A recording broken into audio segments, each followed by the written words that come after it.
Chers tandémistes, bonjour, on se retrouve de nouveau pour évoquer le chef-d'œuvre Forrest Gump dans cette deuxième partie consacrée donc aux connexions qu'il y a entre ce chef-d'œuvre et la Torah.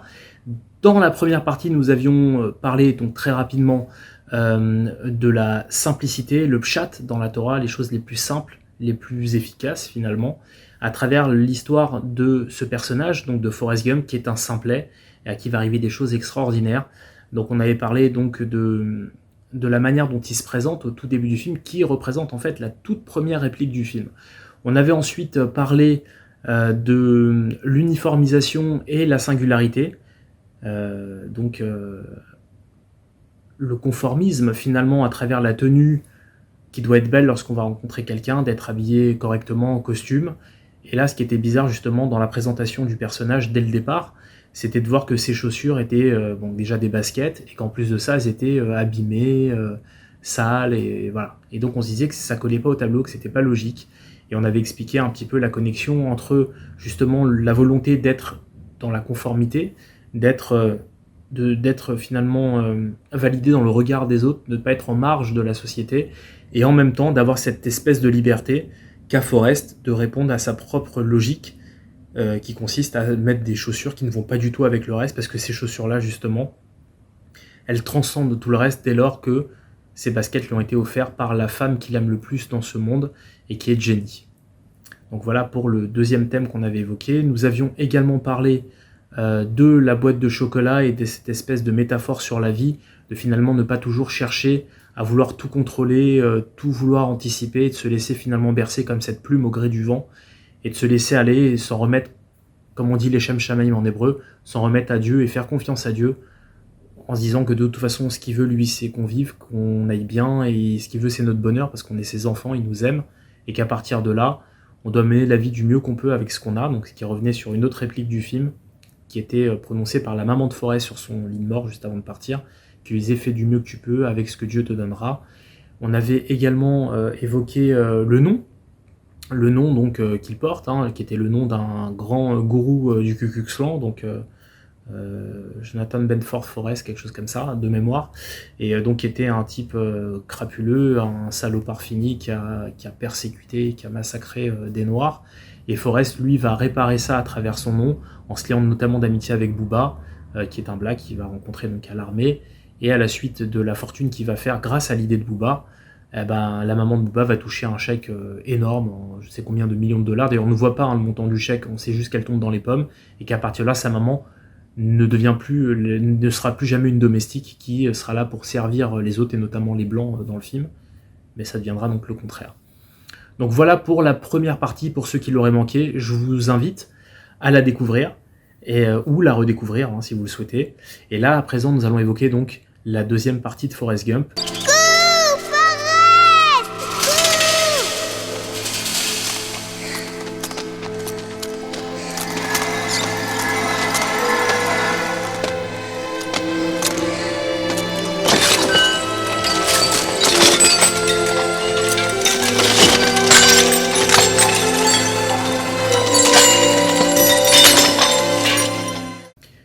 J'avais évoqué dans la première émission consacrée à Matrix et la Torah le premier commandement divin, Anochi Hashem, et le secret qu'il y avait derrière ce commandement.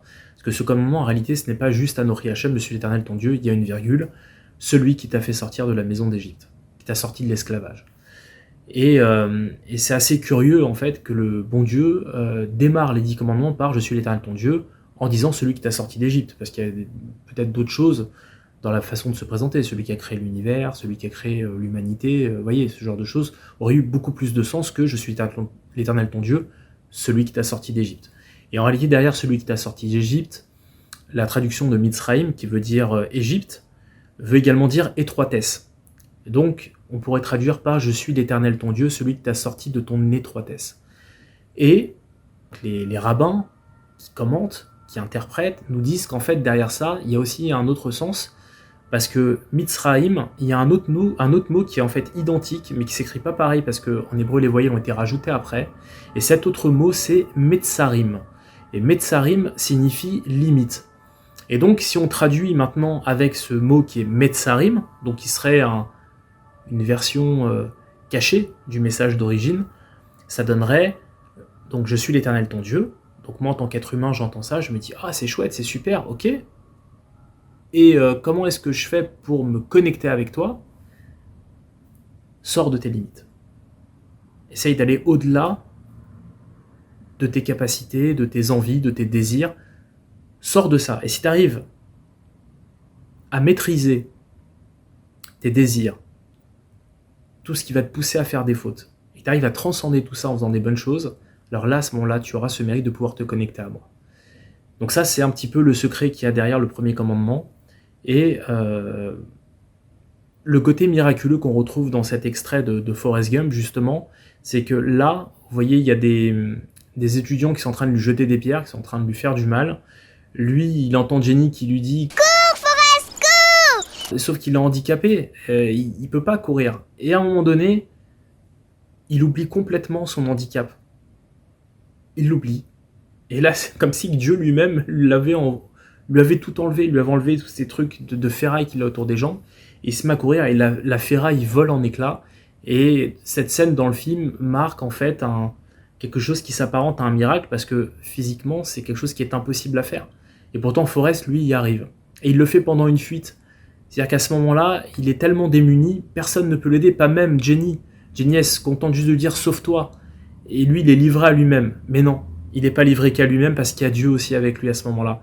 Et Dieu, en fait, fait en sorte de le décharger de toute cette ferraille qui l'empêche d'avancer. Et à partir du moment où on prend le pari de sortir de nos propres limites, de ce que notre esprit nous impose, à partir de là, on peut véritablement accomplir des grandes choses. C'est ce qui se passe avec Neo dans Matrix, c'est ce qui se passe avec Forrest Gump dans le film Forrest Gump.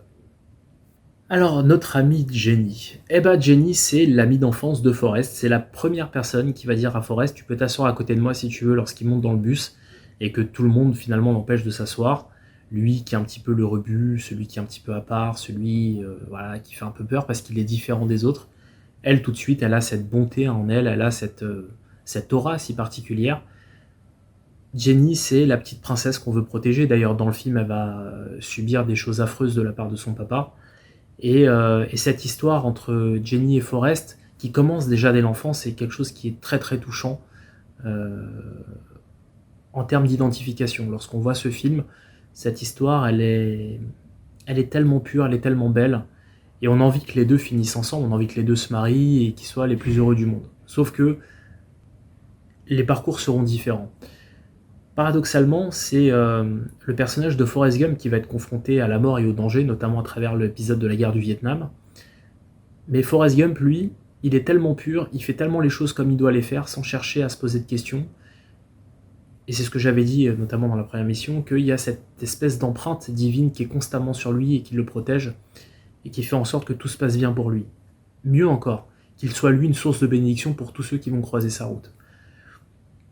Et Jenny, elle, à l'inverse, elle va faire de très très mauvaises rencontres. Elle va avoir une vie qu'on pourrait qualifier de normale au départ, mais malheureusement, voilà, elle va pas forcément faire les bons choix, ce seront ses choix à elle, qu'elle va assumer d'ailleurs, et à un moment donné, elle va se retrouver dans la déchéance la plus totale, à se faire donc cette espèce de rail de coke. Elle est complètement cocaïnée, elle sait plus où elle en est, elle sait même plus où elle habite, ce qu'elle fait, elle sait plus comment elle s'appelle, et là elle monte sur ce rebord, prête à commettre l'irréparable, parce que de toute façon elle a touché le fond et que c'est terminé.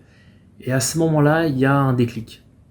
Un déclic, et au moment où elle va commettre justement, où elle va se foutre en l'air, il y a comme une petite voix qui dit non, non, fais surtout pas ça. Et là, d'un coup, elle prend peur et elle redescend, et elle se met à trembler, et elle balance son corps comme ça, un petit peu comme les juifs religieux qui font ce qu'on appelle le vidouille.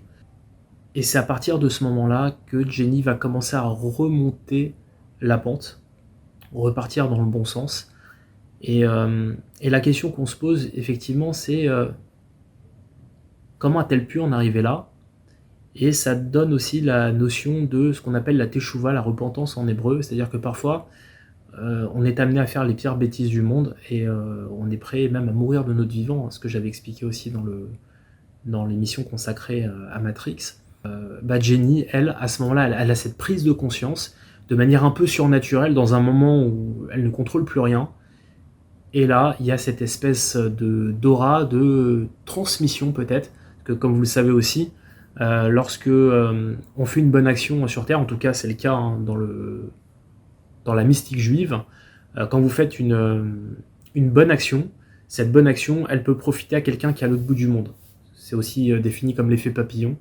Et le contraire aussi, malheureusement, quand on fait une mauvaise action, ça peut avoir des répercussions sur quelqu'un qui lui n'a rien demandé. C'est pour cette raison que on nous apprend à être responsable du peuple auquel on appartient. Il y a aussi ce principe de l'âme collective dans le clan d'Israël, donc dans le peuple d'Israël.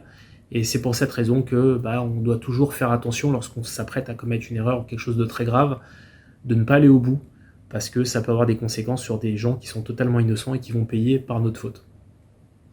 Donc voilà, tout ça pour dire que Jenny, à ce moment-là du film, on ne sait pas si c'est Forrest, l'aura de Forrest ou les bonnes actions de Forrest qui ont fait que ça l'a sauvée à ce moment-là. En tout cas, le ciel lui est venu en aide, et c'est pour ça qu'elle fixe cette pleine lune et qu'elle fait cette espèce de vidouille, pour ceux qui connaissent un peu. Voilà donc pour cet extrait, et donc on va enchaîner sur le suivant, qui est un extrait qui est très important, puisqu'il s'agit donc de notre amie Dame Nature. Parfois, il s'arrêtait de pleuvoir assez longtemps pour que les étoiles sortent. Et c'était joli. C'était comme le moment où le soleil va se coucher sur le bayou. Il y avait toujours 1 million de petits points brillants sur l'eau. Comme ce lac de montagne. Tout était si clair, Jenny. On aurait dit qu'il y avait 2 ciels l'un sur l'autre. Et puis dans le désert, quand le jour se levait, j'aurais pas pu dire où s'arrêtait le ciel et où commençait la terre. C'était si beau.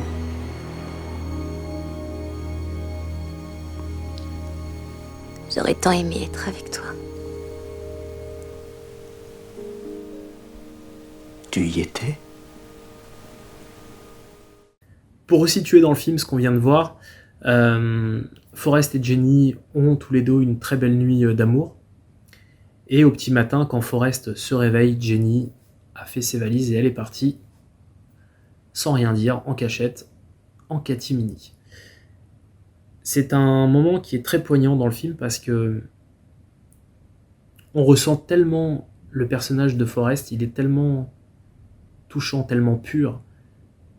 On a tellement envie de le protéger finalement qu'on s'identifie tout de suite à lui et à chaque fois qu'il traverse une épreuve, on a mal pour lui. Et là, en l'occurrence, dans cette scène, même au niveau technique, au niveau de la mise en scène, et notamment la gestion de la musique, cette scène est dans un silence total, un silence qui est pesant, comme une sorte de pudeur par rapport à la douleur de Forrest. Il n'y a pas de musique. On voit juste Forrest qui regarde partout et Jenny ne la trouve pas. Ça le met dans tous ses états, et nous aussi au passage.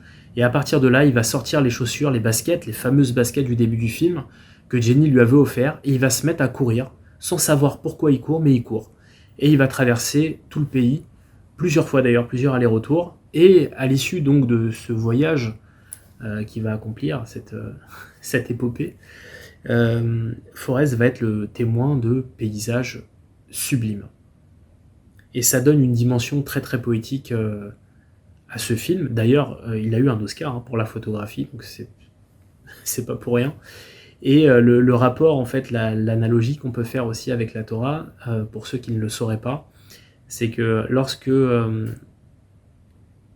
on est témoin d'un paysage qui est magnifique, lorsqu'on est témoin d'un arc-en-ciel, lorsqu'on arrive dans une très jolie ville pour la première fois, à chaque fois, il faut faire une bénédiction.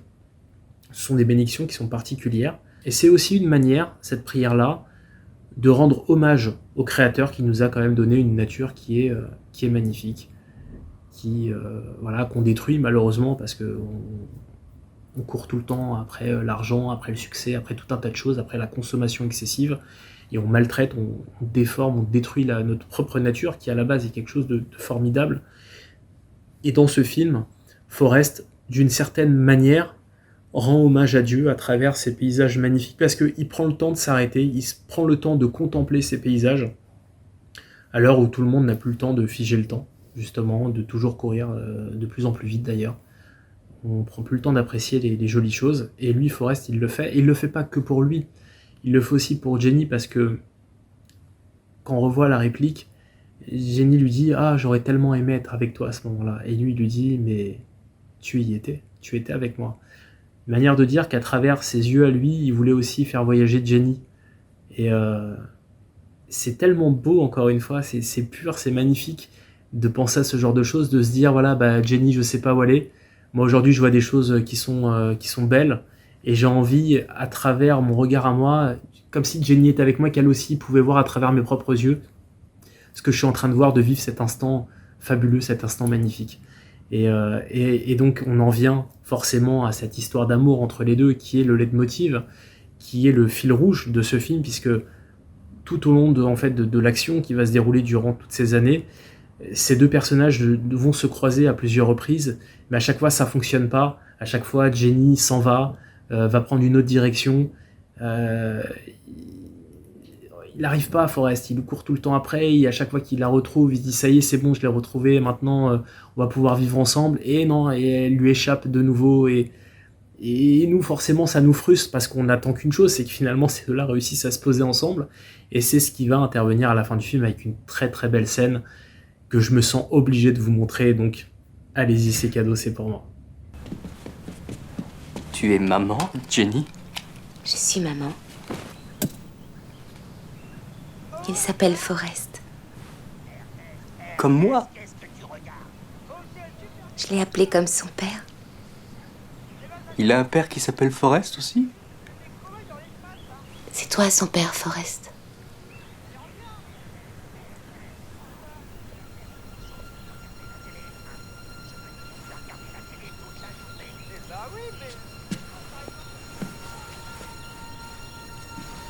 Hé, Forrest, regarde-moi. Regarde-moi, Forrest. Te crois pas obligé de faire quelque chose, tu n'as rien à te reprocher. D'accord?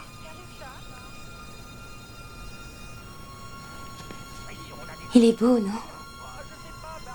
C'est la plus belle chose que j'ai vue de ma vie. Mais il est normalement intelligent. Il est très intelligent. Un des plus intelligents de sa classe.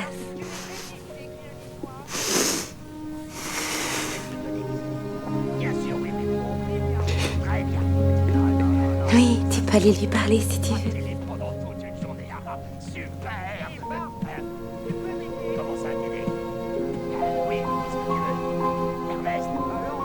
Qu'est-ce que tu regardes? Bart et Ernest.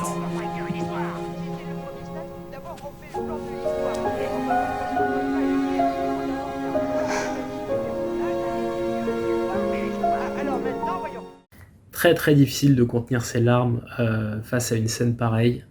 Et là, encore une fois, on assiste à ce qu'on peut appeler la quintessence de l'amour, c'est-à-dire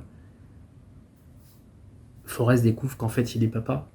Et c'est un bouleversement majeur pour lui. Et il a cette espèce de... Et encore une fois, c'est très touchant parce qu'il regarde Jenny et il lui dit est-ce qu'il est... Il finit pas sa phrase, mais Jenny a compris, elle est très intelligente. Et quand il dit est-ce qu'il est, il fait allusion à lui, est-ce qu'il est attardé, est-ce que lui aussi ça va être compliqué pour lui, est-ce que il comprend bien les choses, et elle le rassure, elle dit oui, t'inquiète pas, tout va bien, il est très brillant, et limite même il est presque surdoué, quoi, il va très vite, il comprend vite les choses.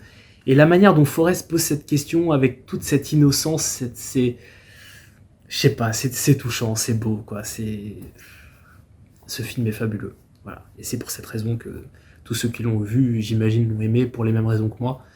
Et c'est aussi pour cette raison que je fais une émission sur le film Forrest Gump, parce que on peut pas passer à côté de ce film quand on est un vrai cinéphile, quand on est passionné de cinéma. Il y a tout dans ce film, il y a tout, et tout ce qui gravite autour, toutes les notions qui sont abordées, toute cette poésie qu'il y a derrière, à travers l'image, à travers les mots, à travers toutes ces péripéties qui arrivent.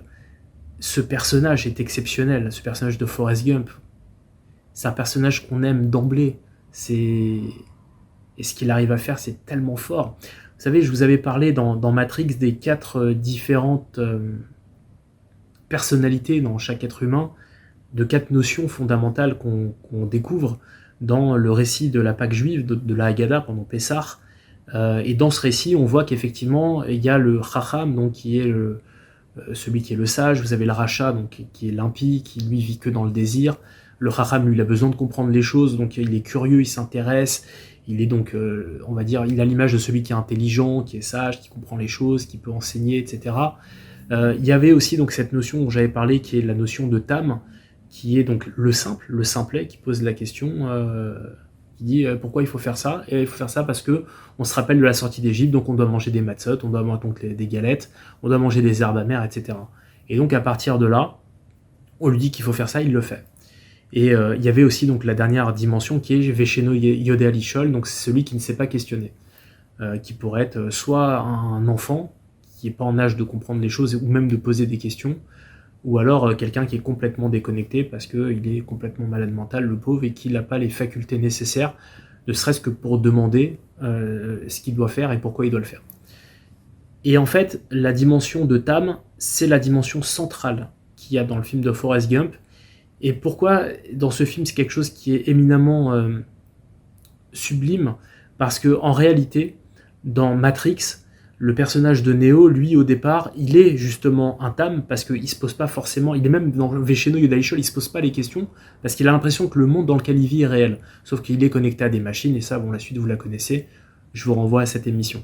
Mais quoi qu'il en soit, il va monter les échelons pour arriver au niveau du Chacham, celui qui va comprendre les choses et qui va prendre son destin en main, et qui va réussir à délivrer le monde, du joug des machines, etc. Dans Forrest Gump, Forrest devient finalement un héros, mais qui est l'anti-héros parfait. C'est-à-dire que lui, il n'y a rien qui le prédisposait à devenir un héros. Il n'a aucune faculté, que ce soit physique ou mentale. Mais tout ce qu'il fait, il arrive à en faire quelque chose d'extraordinaire, de complètement... c'est irréel, c'est fou. Et il y arrive parce qu'encore une fois, il y a cette bracha, comme on dit, cette bénédiction qu'il y a derrière lui. Il y a la main de Dieu qui est derrière lui, qui l'accompagne en toutes circonstances. Et comme quoi on peut être même quelqu'un de tout à fait simple et se dire, voilà, moi, de toute façon, dans ma vie de tous les jours, je sais qu'il y a un bon Dieu là-haut, je lui fais confiance, je vais aller selon ses voies du mieux que je peux, parce que je suis un être humain, je peux faillir, moi aussi j'ai des défauts, moi aussi je tombe, moi aussi je commets des interdits, je peux aussi profaner, je peux faire tout un tas de bêtises, mais malgré tout ça, je sais qu'il y a un bon Dieu, je sais que ce bon Dieu m'aime, et je lui fais confiance. Je vais faire ce qu'il me demande de faire, voilà, comme je peux le faire, je vais avancer dans la vie, je vais faire du mieux que je peux. Et le reste, je m'en remets à lui. Je ne cherche pas à tout maîtriser, à tout contrôler, à tout anticiper. C'est toi et toi seul qui va me mettre sur les bons chemins et faire en sorte que tout se passe bien pour moi. Et ça, c'est vraiment le point central de Forrest Gump. Il a amené finalement la quintessence du simplet de manière vraiment jusqu'au boutiste, en mode on me dit de faire, je fais. Voilà, il faut aller à l'armée, je vais à l'armée. D'ailleurs, à un moment donné, vous avez une réplique. Gump! Quel est ton seul et unique but dans cette armée? Faire tout ce que vous me demandez, sergent instructeur? Putain de merde, Gump! T'es un putain de génie! C'est la plus extraordinaire réponse que j'ai jamais entendue! Tu dois avoir un putain de merde de QI d'au moins 160! T'es un putain de merde de deuxième classe doué, Gump! Mais en fait, non, il est pas génial, il se contente juste d'être simple et de répéter ce qu'on lui demande de faire. Comme il l'a fait avant d'arriver à l'armée, comme il le fera après l'armée, j'imagine, enfin même sans doute, puisqu'on le voit. Donc tout ça pour dire que finalement, Forrest Gump, malgré le fait qu'il soit simple, qu'il ait tous ses handicaps, il arrive à faire des choses absolument grandioses, alors qu'en principe ça ne doit pas arriver. Et c'est justement ce côté-là qui donne toute sa force, toute sa vigueur à ce film, et qui le rend magnifique et bouleversant à nos yeux. Et donc on va clore le chapitre donc, sur l'amour par le côté miraculeux de ce projet. C'est un film qui date de 93, donc qui a été tourné en 92, et à l'époque, 55 millions de dollars, c'était pas rien. Alors c'est vrai qu'à l'image d'aujourd'hui, on est très loin des productions actuelles, mais c'est un film qui a coûté quand même pas mal d'argent, et bizarrement, pendant le tournage, il n'y a pas eu d'incident majeur, ça s'est plutôt bien passé. Donc ça, c'est déjà un fait plus ou moins surnaturel, on va dire, parce qu'on sait que généralement sur des tournages, il y a toujours des problèmes, des choses qu'on n'avait pas prévues, des plateaux qui partent en fumée par un incendie ou par une tornade, ou des problèmes d'intempéries, ce genre de choses, ou des acteurs qui sont malades, qui ont des soucis. Là, le film s'est globalement, au niveau du tournage, bien passé, mais le budget était tellement serré qu'il ne pouvait pas se permettre d'être en retard, parce que chaque jour de retard, ça coûte très très cher sur un tournage. Donc ça s'est plutôt bien goupillé. Après, ce qui rend le succès aussi inattendu, c'est que finalement, comme je l'expliquais en introduction, ce film-là ne remplit pas les codes classiques du cinéma ou même du théâtre. Il n'y a pas différents actes, il n'y a pas d'enjeu particulier, il n'y a pas une direction d'un point A à un point B. On suit finalement le parcours d'un personnage, mais il n'y a pas véritablement d'ennemis, il n'y a pas d'antagoniste. Il n'y a rien de tout ça. Donc, quand vous allez voir un producteur et que vous lui racontez cette histoire, il va vous dire, mais qu'est-ce qu'il y a de cinématographique là-dedans? Il n'y a rien. À la limite, un roman, passons. Et d'ailleurs, le roman n'avait pas cartonné à l'époque, loin de là. Hein. Il était passé complètement au travers. Il a connu un immense succès à la suite du film, et grâce au succès du film. Donc, c'était quand même un pari qui était très, très, très audacieux, très risqué. Et finalement, ce pari, il a fonctionné. Et sur le papier, il n'y a rien qui aurait pu dire à ce moment-là ou à laisser penser que ce film aurait un tel succès. Et donc, c'est ce qui fait dire à l'un des protagonistes qui a créé ce film, dans la version des commentaires audio. Et d'ailleurs, je remercie Arthur du Grimoire d'Arthur, qui est un youtubeur qui fait un super boulot. Je vous encourage vraiment à découvrir sa chaîne. Il a fait une émission qui est très très belle aussi sur Forrest Gump. Et d'ailleurs, je le remercie parce que c'est grâce à lui que je suis en train de vous raconter ces quelques anecdotes. Et donc celle-ci, à savoir que l'un des protagonistes qui a créé, qui était à la tête de Forrest Gump, dit dans un commentaire audio que pour lui, ce qui s'est passé à travers ce film ne répond à aucune logique et qu'il s'agit véritablement d'un miracle. Si on part du principe que ce projet et ce succès surtout est miraculeux, c'est bien qu'il y a la main de Dieu qui est derrière, et à plus forte raison, puisque là on parle effectivement des aspects qu'on retrouve dans Forrest Gump et dans la Torah, puisque c'est le principe même de cette émission. Donc forcément ce film ne pouvait être qu'un succès, compte tenu du fait que Dieu est présent dans ce film. C'est un personnage, désolé pour l'insulte, à part entière, puisqu'il existe à travers Forrest Gump, du fait qu'il le protège à chaque fois, il fait en sorte que tout ce que Forrest Gump va faire se transformera à chaque fois en succès, et ça sera une source de bénédiction. Donc voilà pour la conclusion de cette émission. J'espère que cette émission vous a plu. N'hésitez pas à commenter, à donner vos points de vue aussi, lorsqu'elle passera sur les réseaux sociaux. En attendant, vous pouvez toujours la découvrir sur la chaîne 14 du bouquet Natel, donc Tandem TV. Je vous dis à très bientôt les amis, d'ici là, portez-vous bien et allez au cinéma.